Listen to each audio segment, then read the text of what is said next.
In this video, we're gonna go over one of my favorite triceps exercises, the single arm cable extension. Now, I'm doing the single arm, but all of the single arm principles also apply to bilateral principles, meaning that if you're doing this two arm at the same time, right, because you have a functional trainer like I do, again, all the principles we're gonna go over in terms of the setup and the execution and the anatomy are also gonna apply there. The reason I'm doing it single arm is because most people, most of the time in commercial gyms, you know, they tend to be very busy, and so it's hard to get two cables or both cables in a column. So doing it single arm is a really, really easy way to sort of go over it in terms of the specifics. And I often find that, you know, when people get bigger and stronger anyway, doing it single arm, just in terms of the asymmetry that they have between arms, or just from a total load standpoint, it's easier to deal with single arm. So first things first, before you even go to grab the cable, in terms of the cable height, most people say, okay, where should the cable be?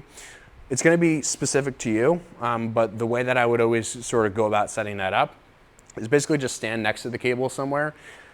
Keep your arms comfortably close to your side, kind of like where they would be, like get a little bit of tension in your back to sort of simulate a situation where you would actually need to contract, right, your lats and your upper back and those kinds of things. And then just kind of go through the motion and be like, okay, if I'm standing here and I'm going through the motion and I come to the top, where are my fingers pointed, right? So for me, my fingers are basically pointed, because I already set it up, right at the cable. But you can see if this cable were much higher or much lower than this, you know, I would sort of want to adjust the cable up to down. So the cable origin, you're going to want to be somewhere where your fingers point at the top of this range.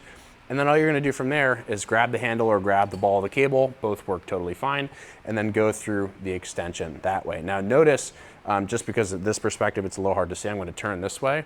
I'm fairly close to the cable, right? So that at the top of the motion, it's loaded, and then at the bottom, it starts to get closer to my arm, right? That distance starts to shrink. That's a good way to sort of match the strength profile of the triceps to the resistance profile of the cable. If you wanted to, for some reason, make it heavier in the shorter position, you could stand away from the cable a little bit and it would be harder at the bottom. You could also do something like you do, you know, a max effort set here and then you stand closer for a drop set. That's also an option. But for the most part, most people I think are gonna be better off just a little bit closer to the cable, not only where they can actually push into something for a good brace, but also where it's gonna be a little bit more loaded in that lengthened position where, again, we're mechanically stronger. So again, initially to set up, just stand next to the cable, say, okay, where does the hand go? Match that right there. I personally, again, like to use a D handle. I don't love to grab the ball of the cable just because I find that as I progress in weight, it gets a little bit harder to hold and it's also easier to have something to push into. Opposite hand braces against whatever we have here. If you're dealing with a normal cable column, which is just perpendicular to the ground, you push into that directly here or a little bit closer to the cable, right? Or just put your forearm there, whatever it happens to be. Brace, and then go from there.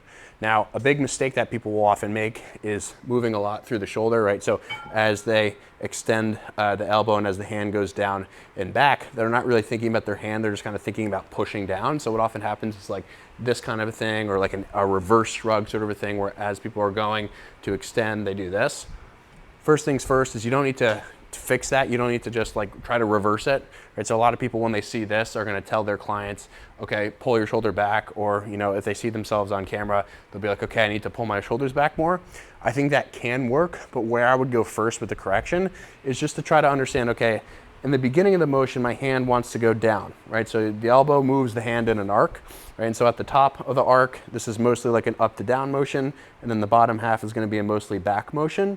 I find that most of the sort of shoulder tipping really happens in the bottom, wherein instead of people just thinking down and back, where the hand needs to go, they continue to just think down from the beginning, and they never change their intent to move backward, right? So at the beginning, it should be down, and then at the end, it should be back behind you, right? If you're thinking down the whole time, your triceps aren't going to take your arm any further down this way, right? The only thing that can do that is your shoulder to sort of press you forward. Okay, so the shoulder will sort of just follow the brain's intent, where if you actually pay attention to where your hand needs to move, i.e. here it's down and then back, right? I tend to not really see very much shoulder motion and shoulder compensation in those situations. Okay, so hopefully that was helpful from a setup and a cueing standpoint. If any of you have any questions, or if I missed anything or could, you know, answer something more specifically that, you know, maybe you're confused about or have problems with in relationship to this, definitely leave a comment and I will get to it as best I can.